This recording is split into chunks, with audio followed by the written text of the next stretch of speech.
Hello everyone, Reza here. This video is a step-by-step tutorial on customizing SharePoint custom forms with Power Apps. We will leverage the new modern Power Apps form control to design our SharePoint form experience, add validations, conditional logic, see how we can use it in SharePoint pages, Microsoft Teams, and a lot more. So let's get started with this video.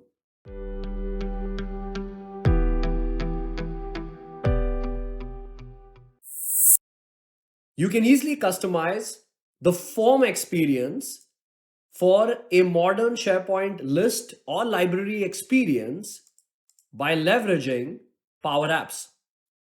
We can simply design our form in Canvas Studio Experience, and once published, the form is embedded within the list for use by all of its users. Customize a form if you want your users to manage data without leaving the SharePoint experience. If I go and create an app, that's a standalone Power App wherein I can access that app on a web browser, plus I can access it using the Power Apps mobile app. I have a simple issue tracking SharePoint list. So let's go ahead and customize the SharePoint form experience by using Power Apps. Now, the moment I click on custom forms, this will launch the Power Apps Canvas Studio experience and allow me to customize the form. The first thing to observe is that this specific type of Power App known as custom form gets a magic object called SharePointIntegration. And this object, if you explore its advanced properties, has specific actions. On new, meaning the user is creating a new item in that SharePoint list.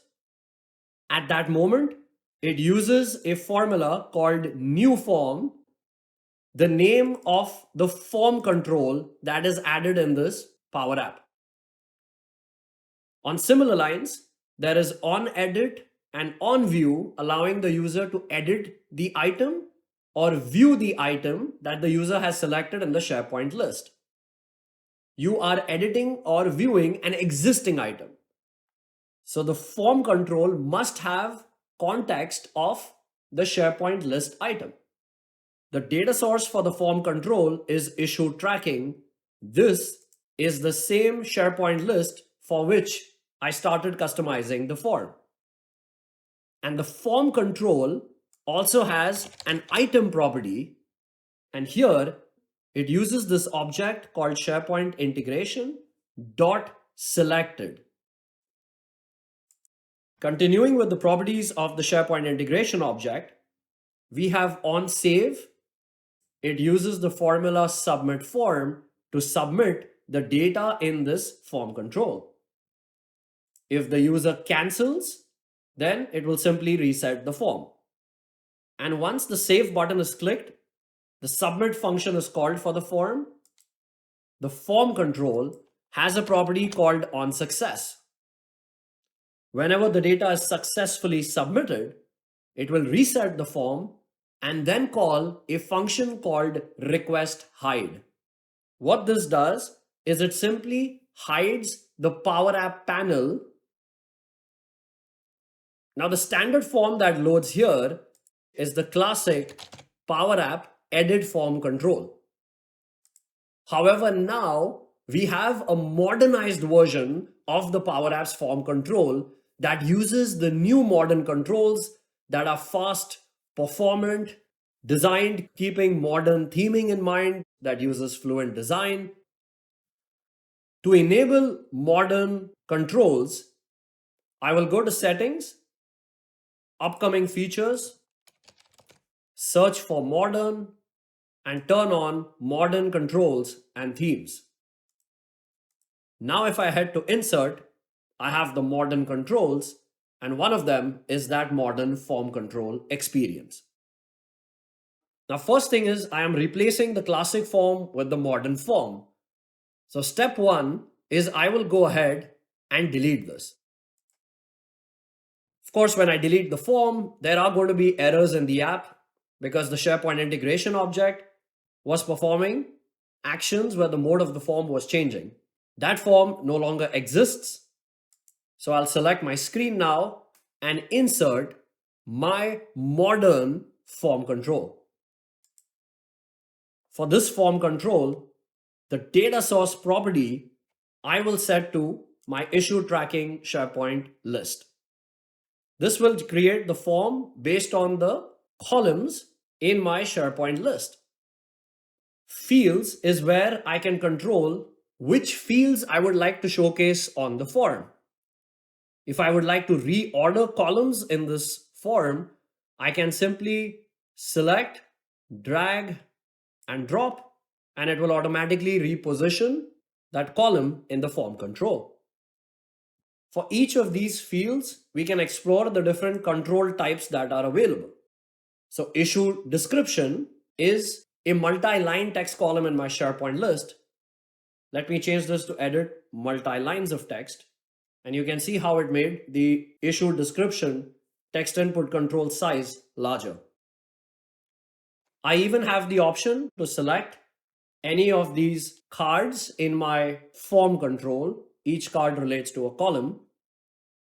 And if I would like to remove it from the form experience in the Power App, I can simply right-click that card and say delete. Now the form control is called form 1.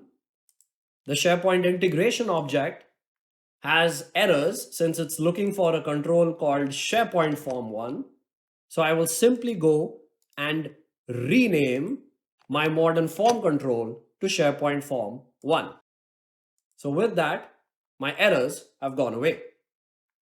The form control, I also need to give it the context of the item. So for that, I can simply use SharePoint integration dot selected. And when the form is successfully saved, I will go ahead and use the formula reset form to reset my form control. And then I will use the formula request hide to hide the Power App panel in the SharePoint list. And this is a Power App, so I'm free to add any other customization of my choice. For example, if I would like to insert, let's say, a header experience, we have the modern header control. So I can position this right here. The header control has an option for a logo. I can add an image file here. I've just uploaded an image. It has a property called title. I'll call this issue tracker form.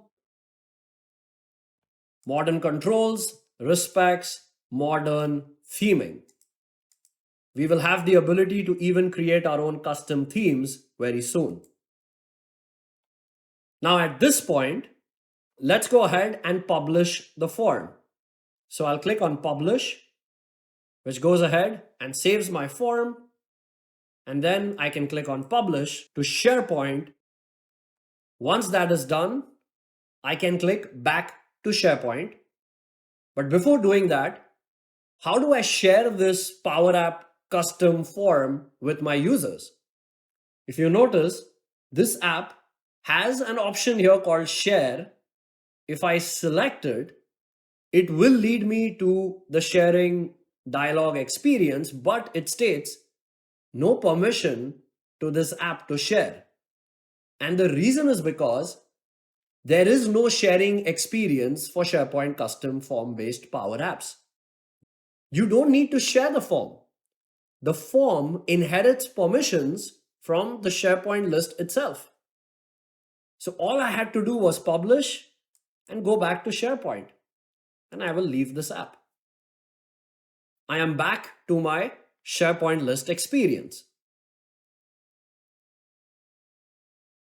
So if the user clicks new, this basically calls the on new function on that SharePoint object in the Power App, which will set the mode of my form to a new form experience.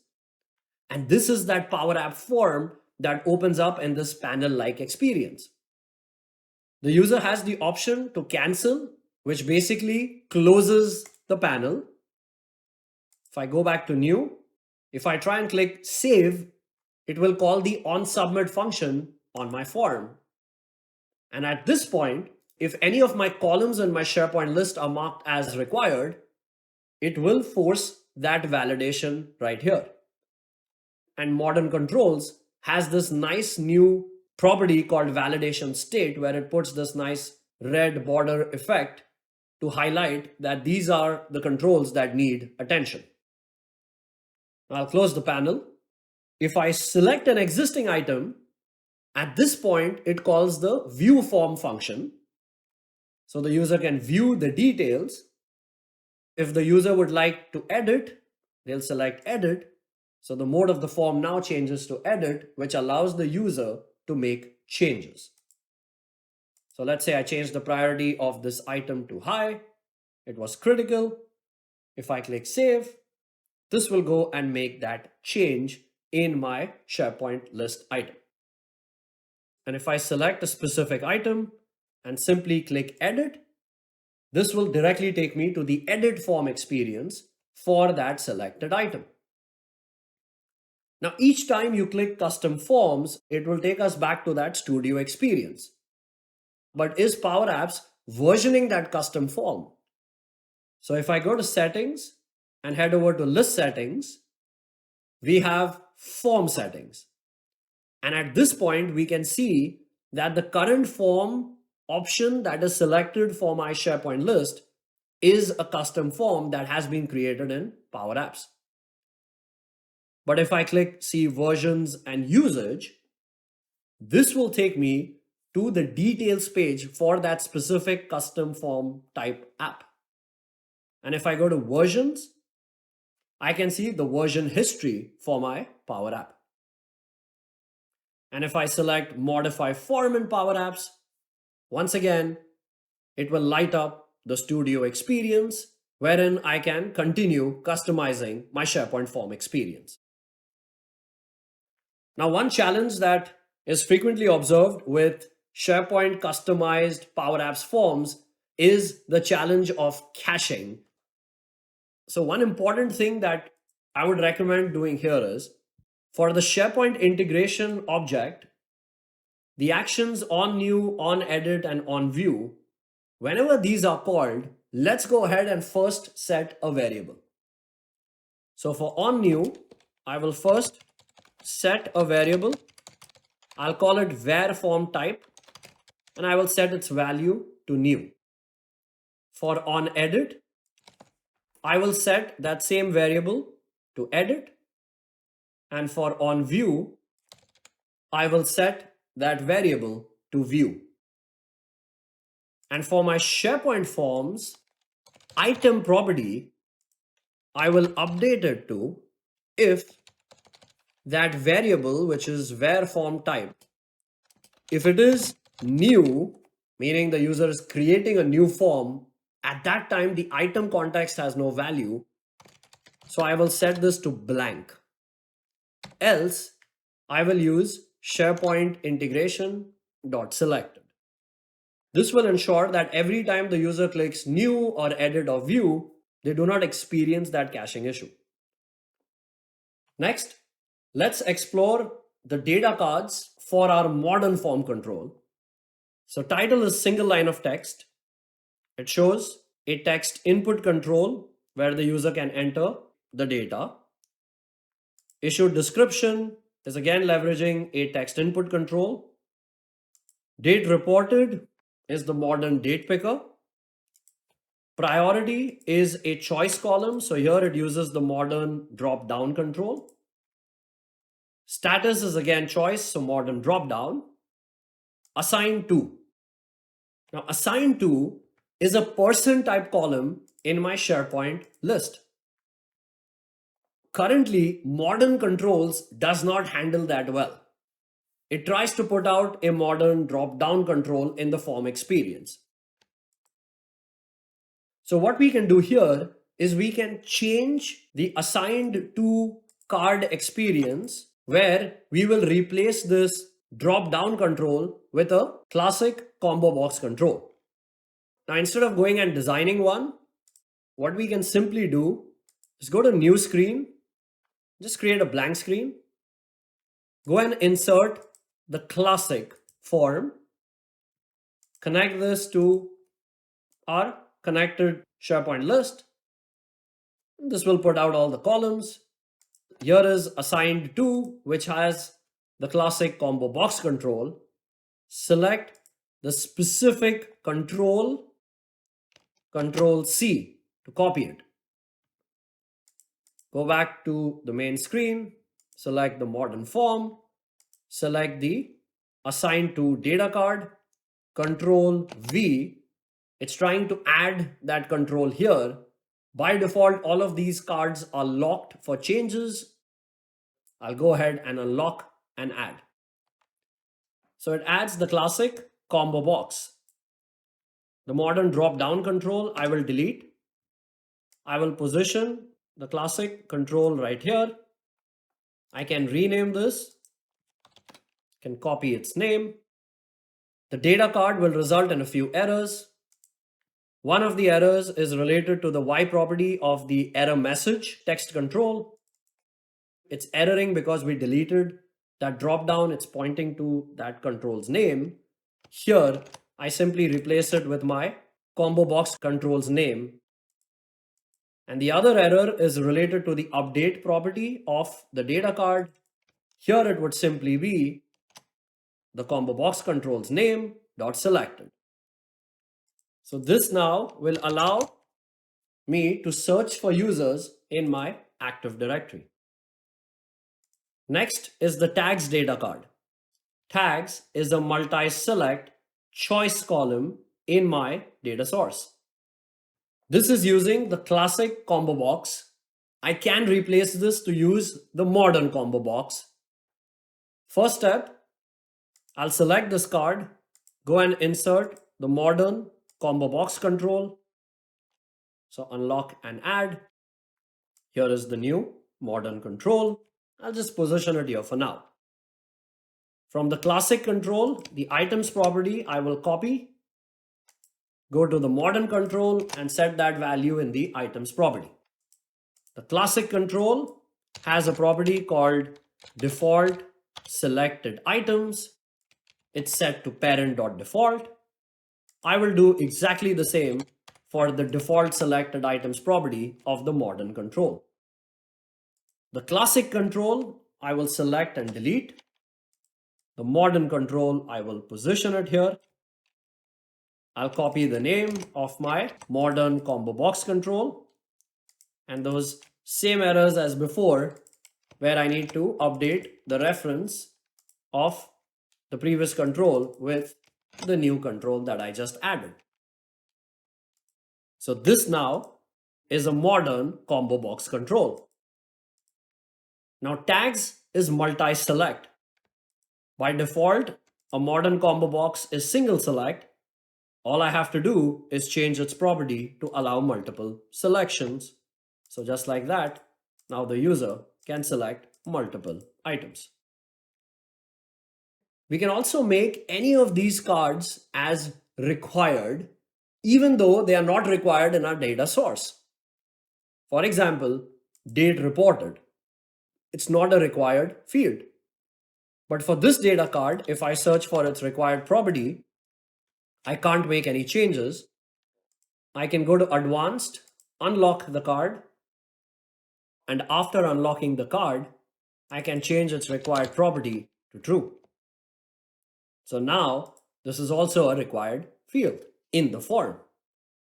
Status is a choice column. The default value for this column is set to new in my SharePoint list. And Power Apps will respect that. So this card called status, when the user is creating a new item, I want to hide this. I'll unlock it. It has a property called visible. This I will set to where form type is not equal to new. status has different values. One of the value is completed. Now, if the user says that they've completed it, then completion date is required. I'll unlock my completion card. I will first go and grab the name of the status drop-down control.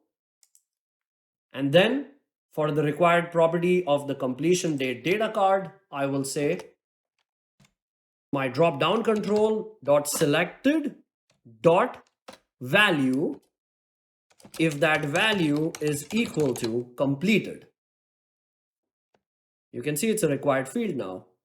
If I change it to any other value, that goes away. Each of these modern controls has a property called validation state. This checks to see that if there is any error, in that case, it will highlight that control by putting a red border around it. Now, this validation state formula, I will copy it.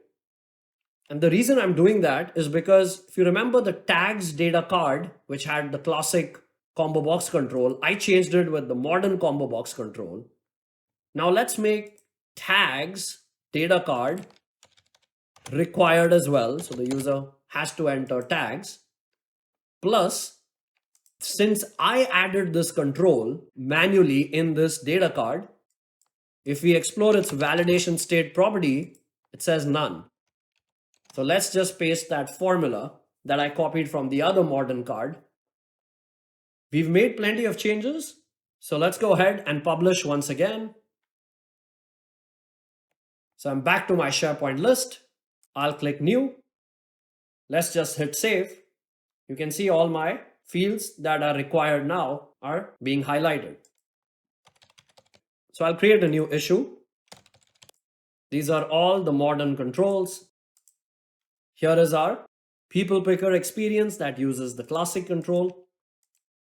And this is our modern combo box multi-select. Made my selections. I'll click save.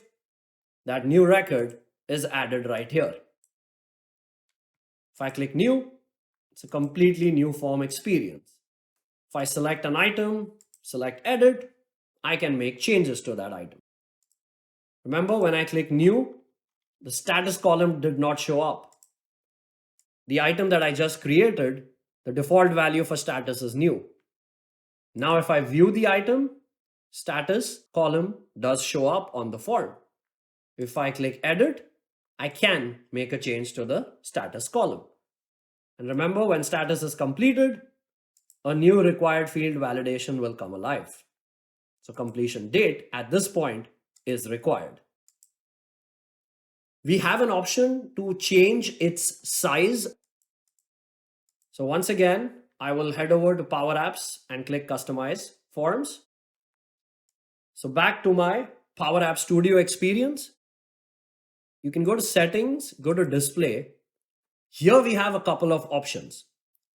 By default, the orientation is portrait.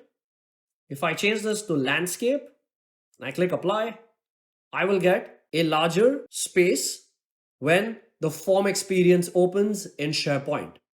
And notice the moment I change the orientation, my screen dimensions here and the studio experience itself has changed.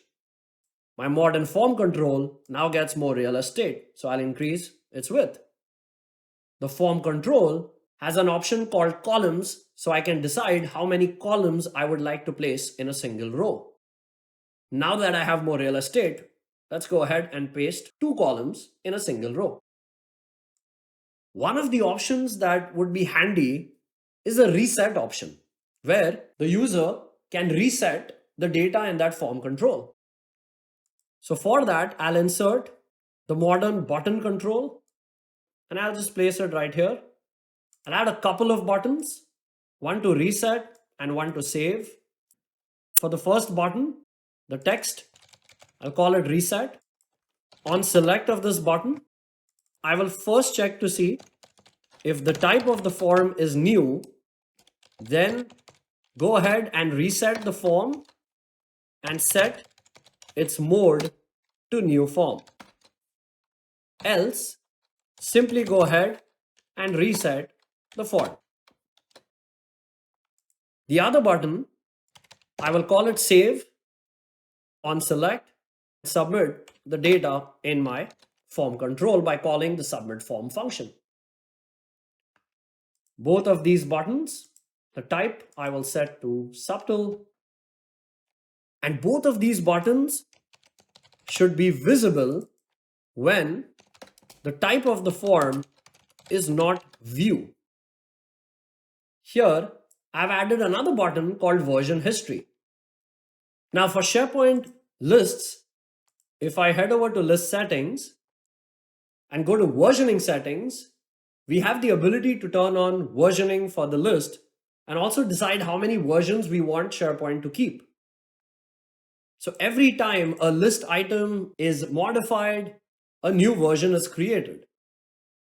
For example, the item that I had added called security issue, if I go to version history, it will show me the entire history of that item. I also have the option here to restore a previous version if needed. This button is visible when the type of the form is not new.